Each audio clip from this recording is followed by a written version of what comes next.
में जहर घुल रहा है और मैं थक रही हूँ। खेतों में इनके छिड़काव से मेरी मिट्टी वैसे ही जलती है जैसे आपके शरीर पर कोई तेजाब डाल दे। मेरे बच्चों को तो मेरे दुख का अंदाजा भी नहीं। मेरी मिट्टी बंजर हो रही है, मिट्टी के पोषक तत्व खत्म हो रहे हैं। रसायनों से मेरा शरीर मिर्च की तरह जल रहा है। मेरे फसलों की पैदावार कम हो रही है। मैं धीरे धीरे थक रही हूँ।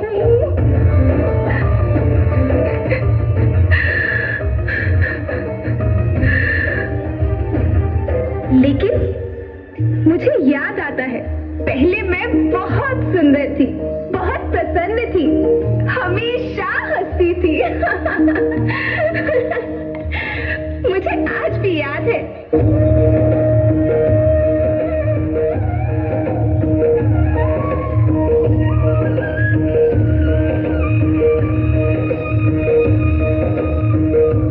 पुराने जमाने में आप लोग ही तो थे जो अपनी माँ के रखवाले थे। आप लोग प्राकृतिक खेती करते थे।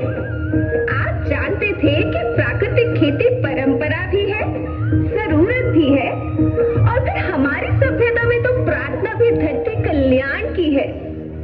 ओम द्यो शांति, अंतरिक्ष शांति, पृथ्वी शांति, औषधया शांति, वनस्पतया शांति। ओम शांति, ओम शांति, ओम शांति। सबका कल्याण हो।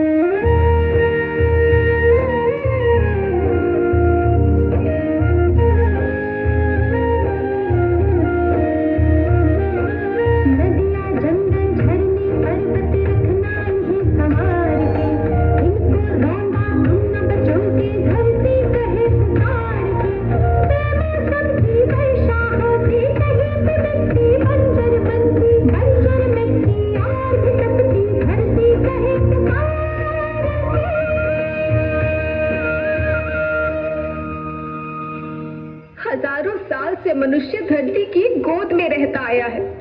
धरती माँ ने आपको सब कुछ दिया, लेकिन मैं आपसे पूछती हूँ कि आपने अपनी धरती माँ को क्या दिया?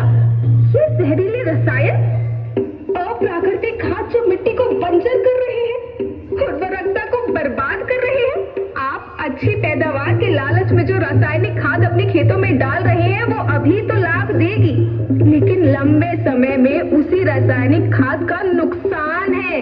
रासायनिक खाद जहर समान है, जहर समान। और तो और फसल में पानी की खपत भी बढ़ गई है, जिससे खेती की लागत बढ़ रही है और पानी का स्तर जमीन के काफी नीचे जा रहा है।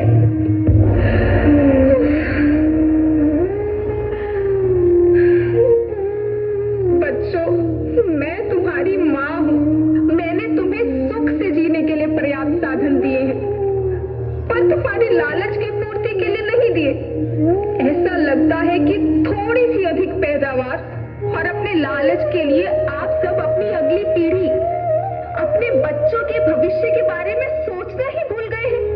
सोचो, क्या तुम अपने बच्चों को ऐसे खेत देना चाहते हो जो बंजर हो?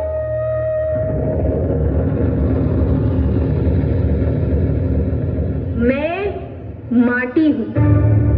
माँ होना मेरे नाम में बसा है। पोषण करने के लिए ही मैंने जन्म लिया है। करोड़ों साल तक धरती पर सांसों की डोर आगे बढ़ाई। पेट भरा जब सबका, तभी मैंने संतुष्टि पाई। वो माँ हूँ मैं सबकी, जिसने जन्म न देकर भी जीवन संभव बनाया। अन्नदाता मेरे पुत्र किसान, तुमने ही तो इसमें मेरा साथ निभाया। दिन रात सींच पसीने से मुझको हर मुंह तक रोटी पहुंचाई। जब तुमने माथे मुझे लगाया, मैं हरियाली बनकर मुस्काई। याद रखना, मिट्टी बंजर होने से और धरती के नुकसान से किसी एक देश, एक द्वीप, एक समाज या एक धर्म का नुकसान नहीं है, बल्कि सभी का है, क्योंकि सभी आपस में बंधे हैं। धरती की श्रृंखला टूटी, माला टूटी, सब बिखर जाएंगे, सब खत्म हो जाएंगे।